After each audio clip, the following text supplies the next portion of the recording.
Hello everyone, स्वागत है आप सभी का फोटोन एकेडमी के इस यूट्यूब चैनल पर। तो जो हमारी PYQ की साइंस के लिए जो सीरीज चल रही है इस चैनल पर, आज उस सीरीज का डे 12 है। तो चलिए शुरू करते हैं डे 12 का first question. Which one of the following is not a product of petroleum? निम्न में से कौन सा पेट्रोलियम का प्रोडक्ट नहीं है? CNG, पैराफिन वैक्स, बिटुमेन या केरोसिन? तो देखो, पैराफिन वैक्स, बिटुमिन और ये जो केरोसिन है ये सारे हमें पेट्रोलियम से मिलते हैं, लेकिन जो CNG है वो हमें किससे मिलता है? नेचुरल गैस से।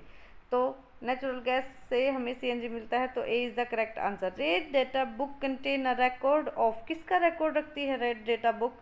वो एक्सटिंक्ट स्पीसीज का, फ्लोरा का, फौना का या इंडेंजर्ड स्पीसीज का? तो वो किसका रखती है? इंडेंजर्ड स्पीसीज का। तो आप कैसे याद रख सकते हैं? जो रेड कलर होता है वो कलर ऑफ डेंजर होता है, और इनडेंजर्ड स्पीसीज वो भी बेचारी डेंजर में होती हैं। उनको भी संकटग्रस्त प्रजातियों में ही रखा जाता है कि उनके ऊपर संकट कभी भी आ सकता है, उनकी जो प्रजाति है वो कभी भी विलुप्त हो सकती है। तो इस टाइप के जो प्राणी होते हैं उनको रेड डाटा बुक में रखा जाता है। Why are the sole of the shoes treaded? कि जो जूते के तल होते हैं उनको खांचेदार क्यों बनाया जाता है? उनको फ्लैट क्यों नहीं बना देते? क्यों नहीं बनाते उनको फ्लैट? अगर उनको फ्लैट बना दिया तो जो फ्रिक्शनल फोर्स है किस किस के बीच में? The bottom of the shoes and the earth के बीच में जो फोर्स ऑफ फ्रिक्शन है वो बहुत कम हो जाएगा, और उससे जो हम स्लिप करने लगेंगे उससे आगे मूव करने में हमें प्रॉब्लम होगी। इसलिए जो शूज़ हैं उनके जो तली होती है उनको खांचेदार बनाया जाता है। किस लिए? घर्षण को बढ़ाने के लिए, to increase the friction. Option number 2 is the correct answer. ठीक है, next question. Sarika took distilled water in a bottle and tried to find whether it conduct electricity or not. देखो, जो प्योर वाटर होता है वो insulator होता है electricity का। क्यों? क्योंकि उसके अंदर कोई भी आयन नहीं है। कोई भी आयन नहीं है तो फ्री इलेक्ट्रॉन नहीं है। फ्री इलेक्ट्रॉन नहीं है तो वो मूव, उसके अंदर से करंट मूव नहीं करेगा। तो सारिका ने क्या पाया? It is a good conductor of electricity? नहीं, इट इज़ एन इंसुलेटर। क्या मिला उसको? कि वो इंसुलेटर है। Next question. Which one of the following statement is not correct? There is a maximum limit of current which can safely flow in the electric circuit. देखो, कोई भी electric circuit हो उसके अंदर उसकी एक लिमिट होती है कि इतनी वोल्टेज की लाइट इसके अंदर से फ्लो करेगी। अगर इससे ज़्यादा लाइट आएगी हैवी तो हमारा जो ये सर्किट है ये डैमेज हो जाएगा। कई बार हम घरों में हमारी कोई चीज़ डैमेज हो जाती है इलेक्ट्रिकल, तो हम क्या बोलते हैं कि लाइट बहुत ज़्यादा आई थी और उस वजह से ये जल गया है। तो उसका यही मतलब होता है इलेक्ट्रिक सर्किट डैमेज हो चुका है। तो एक मैक्सिमम लिमिट होती है। ये स्टेटमेंट सही है। हमें कौन सी स्टेटमेंट बतानी है? Not correct. Fuse are inserted in the electric circuit of all the buildings. जितनी भी बिल्डिंग होती है उनके इलेक्ट्रिक सर्किट के अंदर फ्यूज इंट्रोड्यूस कराए जाते हैं। सही बात है। If the proper fuse is inserted in a circuit it will blow of if the current is more than a safe limit. अगर सेफ लिमिट से ज़्यादा करंट आ जाएगा तो जो फ्यूज़ वायर लगा देते हैं हम, वो क्या हो जाएगा? मेल्ट हो जाएगा, और उससे जो हमारा इलेक्ट्रिक सर्किट है वो डैमेज नहीं होगा, सिर्फ फ्यूज़ मेल्ट होगा। तो there is a minimum limit of current which can safely flow in the. Minimum limit जैसी कोई भी बात इलेक्ट्रिक सर्किट के अंदर हम यूज़ नहीं करते, हम मैक्सिमम के लिए हम यूज़ करते हैं। तो option number 4 is the correct answer. Which one of the following place is the most likely to be affected by this cyclone? इनमें से कौन सा स्थान है जो साइक्लोन से सबसे ज़्यादा अफेक्ट हो सकता है? वो होगा पुरी। पुरी क्योंकि ये बंगाल की खाड़ी में स्थित है और वहाँ पे बार बार साइक्लोन आने की संभावना रहती है। Next question. The change in the season on the earth occur because, जो अर्थ के अंदर अर्थ के ऊपर जो सीजन बनते हैं, सर्दी गर्मी, ये किस वजह से बनते हैं? The axis of rotation of the earth is tilted with respect to the plane of its orbit. जो अर्थ का ऑर्बिट का जो प्लेन है उसके रिस्पेक्ट में जो रोटेशनल एक्सिस है किसकी? अर्थ की। जिस एक्सिस के अराउंड अर्थ रोटेट करती है वो थोड़ी सी टिल्टेड है, इस वजह से। The distance between the earth and the sun is not constant, इस वजह से। The axis of rotation of the earth is parallel to the plane of its orbit. The axis of rotation of the earth is perpendicular। नहीं, सारे option गलत हैं। Option number A is the correct answer. जो axis of rotation है किसका? अर्थ का, वो उसके प्लेन ऑफ ऑर्बिट के रेस्पेक्ट में 23.5 डिग्री टिल्ट हो रखा है, 23.5 डिग्री झुका हुआ है, और उस वजह से जो अर्थ है वो सन से अलग अलग पार्ट पे अलग अलग अमाउंट ऑफ हीट एब्जॉर्ब कर पाती है, उस वजह से सर्दी गर्मियाँ बनती हैं। तो option number A is the correct answer. There are two column A and B, match the following. देखो डीकम्पोजर, सबसे पहले डीकम्पोजर क्या होते हैं, छोटे छोटे माइक्रो ऑर्गेनिज्म होते हैं जो एक बॉडी को धीरे धीरे डीकम्पोज कर देते हैं, तो बी में जाएगा third.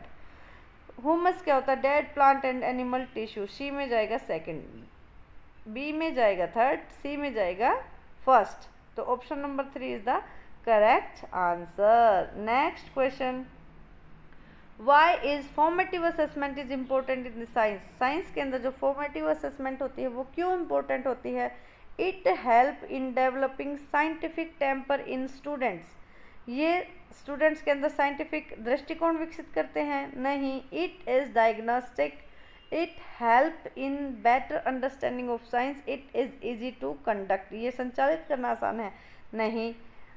It is help it better understanding, नहीं। देखो डायग्नोस्टिक नेचर के होते हैं ये, हम बार बार अगर बच्चे का एक पार्ट पूरा हुआ, हमने बच्चे का टेस्ट ले लिया, उससे हमें पता चला किस बच्चे को किस टॉपिक में कितनी प्रॉब्लम आ रही है, कौन सी बात उनको समझ नहीं आ रही, तो ये कैसी है, डायग्नोस्टिक है, हम उनकी बीमारी का पता लगा सकते हैं। तो option number 2 is the correct answer. Why are the science fair organise in the school. School में विज्ञान मेलों का आयोजन क्यों किया जाना चाहिए? हिंदी में पढ़ते हैं, हिंदी में बेटर आंसर हमें मिल जाएगा। छात्रों को परीक्षा में उच्च अंक प्राप्त करने में मदद करता है? नहीं, उच्च अंक से तो कोई भी बात जुड़ी हुई नहीं है। विद्यार्थियों में विज्ञान में रचनात्मक और प्रयोग करने की प्रवृत्ति का पोषण करता है, पॉजिटिव आंसर है। विद्यार्थियों का उनके प्रदर्शन के आधार पर मूल्यांकन करने के लिए? नहीं। विद्यार्थियों को विज्ञान में उच्च शिक्षा के लिए तैयार करने के लिए? नहीं। Option number 2 is the very positive answer for this question. As a teacher which one of the following do you find most appropriate for scientific approach to teaching. इनमें से कौन सा मेथड है वो सबसे ज़्यादा सही होगा साइंटिफिक अप्रोच के लिए? ठीक है। Show the use of technology for teaching concept, अवधारणाओं को पढ़ाने के लिए प्रौद्योगिकी का उपयोग दिखाना। देखो क्या कह रहा है, उपयोग दिखाओ। उपयोग अगर करवाते तो भी अलग बात है, ये तो उपयोग दिखाना बोल रहा है, गलत ऑप्शन है। विद्यार्थियों को परियोजनाएं देना? नहीं। अवधारणाओं से संबंधित गतिविधियों को करने के लिए विद्यार्थियों को कहना, ये ऑप्शन पॉजिटिव है कि ये एक्टिविटी अगर बच्चे करेंगे तो उस कोई भी अवधारणा मान ली हमने कि ये ऐसा ऐसा होता है, उसके ऊपर बच्चे जब एक्सपेरिमेंट करेंगे तो वो बच्चे करके सीखेंगे, उससे उनका जो ज्ञान है वो बढ़ेगा, तो ये उपयुक्त मेथड है। Next question, according to NCF 2005 good science education is true to life, what does this mean? Science should be able to engage the child meaningfully. विज्ञान को बच्चे को अर्थपूर्ण ढंग से व्यस्त रखने में सक्षम होना चाहिए? बिल्कुल नहीं, wrong option. Science should enable the child in learning the process of acquiring scientific knowledge. विज्ञान को बच्चे को वैज्ञानिक ज्ञान प्राप्त करने की प्रक्रियाओं को सीखने में सक्षम बनाना चाहिए? बिल्कुल पॉजिटिव आंसर है वैसे। और ऑप्शन पढ़ते हैं, विज्ञान को आसान जीवन जीने में मदद करनी चाहिए। विज्ञान को बच्चे को कार्य की दुनिया के लिए तैयार किया जाना चाहिए? Option number 2 is the correct answer. Next question, which one of the following is not a quality of scientific attitude. इनमें से साइंटिफिक एटीट्यूड की क्वालिटी कौन सी नहीं है? अधिक सीखने की उत्सुकता, समस्याओं के प्रति वस्तुनिष्ठ दृष्टिकोण, खुला दिमाग, कठिन परिश्रम। कठिन परिश्रम नहीं, ये गलत ऑप्शन है। हार्ड वर्क नहीं। हारी wants to teach the circular motion to the class 6th student, which one of the following will be the best method? activity based teaching, giving examples, demonstration या फिर discussion। सबसे best option जो रहता है इस type के question के लिए वो होता है एक्टिविटी बेस्ड लर्निंग। क्या होता है? Activity based learning. Next question, Which one of the following is an important aim of learning science? इनमें से साइंस लर्न करने का इम्पोर्टेंट एम कौन सा है? To collect the information of science content, science content की इंफॉर्मेशन कलेक्ट करना, to imbibe the values of honesty, integrity and the cooperation among learners to help the fellow colleague in getting knowledge to get the knowledge of science। शिक्षार्थियों में ईमानदारी, अखंडता और सहयोग के मूल्यों को आत्मसात करना। Option number 2 is the correct answer. विज्ञान में सतत और व्यापक सीसीई का कॉन्टिन्यूस कॉम्प्रिहेंसिव इवेल्युएशन का क्या मतलब है? अधिक लगातार परीक्षण और परीक्षा नहीं, अधिगम का आकलन करने के लिए नियमित गतिविधियां और अभ्यास। अधिगम का आकलन करने के लिए, ठीक है, क्या? Routine activities and exercise to assess learning. विज्ञान के सभी पहलुओं का मूल्यांकन नहीं, संकल्पात्मक और रचनात्मक मूल्यांकन नहीं। Option number 2 is the correct answer. Next question, निम्नलिखित में से कौन सा समस्या समाधान दृष्टिकोण का एक चरण नहीं है? हल करने का प्रयास, निष्कर्ष निकालना, स्थिति की कल्पना करना या अवलोकन। इनमें से कौन सा जो है वो समस्या समाधान का हल करने का प्रयास तो हम करेंगे, कंक्लूजन या ऑब्जर्वेशन। हम समस्या का समाधान कर रहे हैं तो कोई ऑब्जर्वेशन थोड़ी कि किसी को हम देख के सीख रहे हैं, तो इसका जो थर्ड ऑप्शन है वो नहीं होना चाहिए। बाकी सारे स्थिति की कल्पना करना या निष्कर्ष निकालना या हल करने का प्रयास करना, ये सभी किसके चरण है? समस्या समाधान दृष्टिकोण के चरण है। नेक्स्ट क्वेश्चन, विज्ञान में सादृश्यता रणनीति एनालॉजी स्ट्रैटेजी का एक चरण निम्न में से कौन सा है? अमूर्तता का प्रस्तुतिकरण, अवधारणाओं को आपस में जोड़ना, अनुप्रयोग या समानताओं का मानचित्रण। समानताओं का मानचित्रण, ऐसा ही एक एग्जाम्पल आपको आगे मिलेगा, मैं उसमें बताऊंगी कि ये क्या यूज कर रहा है? एनालॉजी स्ट्रेटजी यूज कर रहा है। तो option number 4 is the correct answer. विश्व भर में पाए जाने वाले सबसे लंबे सांप कौन से हैं? सबसे लंबे सांप कौन से हैं? कौन है? Reticulated pythons. जो रेटिकुलेटेड पाइथन्स होते हैं वो सबसे लंबे होते हैं। तो आपको ये बताना है कि सबसे हैवी सांप कौन से होते हैं। तो आपको सबसे हैवी सांप के बारे में मुझे कमेंट करके बताना है, ठीक है। Question number 80, very easy question. विश्व भर में लोगों द्वारा योगा किया जाता है क्योंकि यह लोगों को स्वस्थ रखता है, यह भूख बढ़ाता है, यह प्रसन्नता लाता है, यह एक सरल व्यायाम है, यह लोगों को स्वस्थ रखता है। Option number, the vaccine for small pox was discovered. Vaccine थी जो किसकी? स्मॉल पॉक्स की। किसने डिस्कवर की थी? एडवर्ड जेनर ने। किसने डिस्कवर की थी? एडवर्ड जेनर ने। एडवर्ड जेनर ने, ठीक है, एडवर्ड जेनर ने। और इन्हीं को किसका पिता कहा जाता है? इम्यूनोलॉजी का इन्हें जनक कहा जाता है। Next question, which one of the following is used as preservative. इनमें से कौन प्रिजर्वेटिव की तरह से यूज होता है? Sodium benzoate, ammonium sulphate, sodium chloride, copper sulphate. तो कौन होता है? Sodium benzoate. जो ये जो प्रिजर्वेटिव होते हैं ये क्या होते हैं? खाद्य पदार्थों के अंदर माइक्रो ऑर्गेनिज्म का बर्थ नहीं होने देते और उनको मारते रहते हैं, ठीक है। Yeast is used for the production of. Yeast किसके प्रोडक्ट में यूज होता है? अल्कोहल। यीस्ट एक टाइप का फंगस है।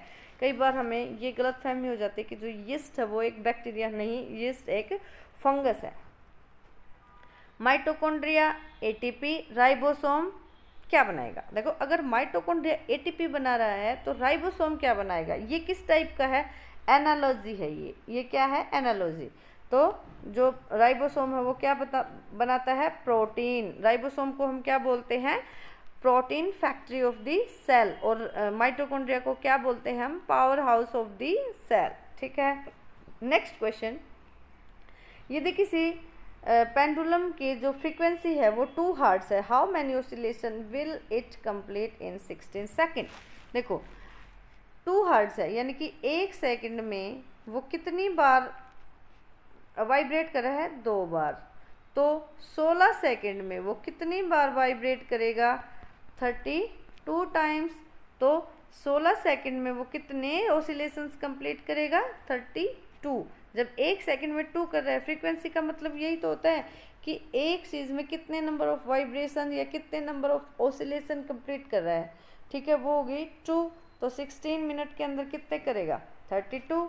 Next question, which one of the following metal burn if kept in air. इनमें से कौन सी जो मेटल है वो बर्न कर जाएगी एयर के अंदर अगर उसको हम रख दे तो। कौन है वो? सोडियम। इसलिए हम कहाँ रखते हैं उसको? केरोसिन ऑयल के अंदर डुबो कर रखते हैं ताकि वो एनवायरमेंटल एयर्स के साथ रिएक्ट ना कर जाए, मॉइस्चर के साथ रिएक्ट ना कर जाए। ठीक है, next question. Magnesium hydroxide is used as, इसको क्या बोलते हैं? इसको मिल्क ऑफ मैग्नीशिया भी बोलते हैं। जैसे कैल्शियम हाइड्रोक्साइड को क्या बोलते हैं? इसको मिल्क ऑफ मैग्नीशिया बोलते हैं। और उसको क्या बोलते हैं? बताओ, आप मुझे कमेंट करके बताना कैल्शियम हाइड्रोक्साइड को क्या बोलते हैं। ठीक है, तो 87 में हम जो मैग्नीशियम हाइड्रोक्साइड है उसको किस लिए यूज़ करते हैं? एंट एसिड के रूप में।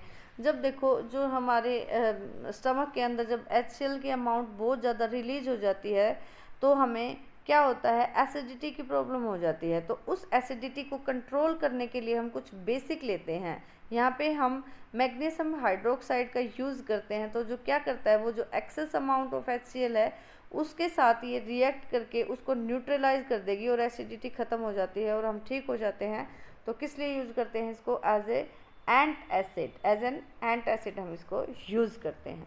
निम्नलिखित में से कौन सी गैस पॉप साउंड के साथ जलती है? कौन सी गैस होती है जो पॉप साउंड के साथ जलती है? हाइड्रोजन। ये हाइड्रोजन की करेक्टरिस्टिक है। देखो, अगर हाइड्रोजन गैस किसी रिएक्शन से रिलीज हो रही है और वो पॉप साउंड के साथ रिएक्ट करती है या जलती है तो हम बता देंगे कि इस रिएक्शन से हाइड्रोजन गैस निकल रही है। तो ये उसकी करेक्टरिस्टिक्स होती है किसकी? हाइड्रोजन गैस की।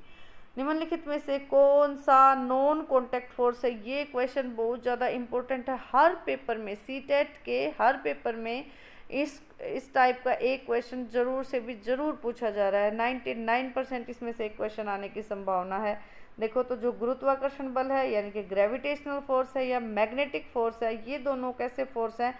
नॉन कॉन्टैक्ट है। देखो, ग्रेविटेशनल फोर्स मून और अर्थ के बीच में भी लगता है। क्या दोनों एक दूसरे के बिल्कुल टच में है? नहीं, दोनों के बीच में बहुत ज़्यादा डिफरेंस है, बहुत ज़्यादा दूर दूर है। Still they have the gravitational force between them. और जो मैग्नेटिक फोर्स है, दो मैग्नेट को आप पास पास रखो, बिल्कुल टच में मत रखो, पास पास रखो, तब भी वो क्या करते हैं? एक फोर्स एक्सपीरियंस करते हैं, मैग्नेटिक फोर्स। लेकिन जो कौन सा मस्कुलर फोर्स है वो एक कॉन्टैक्ट फोर्स है, वो तभी रिएक्ट करता है जब वो कॉन्टैक्ट में होता है। तो मस्कुलर जो फोर्स है वो कॉन्टैक्चुअल फोर्स है और जो ग्रेविटेशनल और मैग्नेटिक फोर्स हैं ये दोनों के दोनों कैसे हैं? नॉन कॉन्टैक्ट फोर्स है।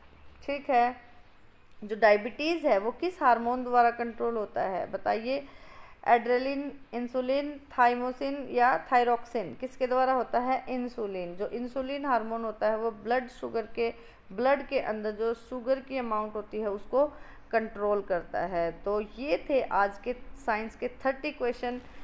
देखो, अगर आपने अभी तक भी सीटेट के साइंस की तैयारी शुरू नहीं की है तो आप अगर सिर्फ PYQ के बेस पे ही तैयारी शुरू कर देंगे, अगर आप हर एक ईयर के जो 2-2 पेपर हुए हैं पिछले सालों में अगर आप उनको भी सोल्व कर लेते हैं तो आपको क्या पता चल जाएगा? स्ट्रेटजी पता चल जाएगी कि किस टॉपिक से कौन सा क्वेश्चन किस तरह से आ रहा है। हो सकता है क्वेश्चन का पैटर्न बदला जाए लेकिन टॉपिक वही रह रहा है। जैसे कि मैंने ये 12 क्वेश्चन पेपर अभी सोल्व करा दिए हैं, इन क्वेश्चन को एनालाइज करके मैं आपको ये बता सकती हूँ कि कौन कौन से टॉपिक ऐसे हैं जो बार बार एग्ज़ाम में पूछे जा रहे हैं। अगर आप चाहते हैं कि इनके ऊपर मैं एक अलग से वीडियो बनाऊँ तो आप मुझे कमेंट करके ज़रूर बताएं। Thank you so much.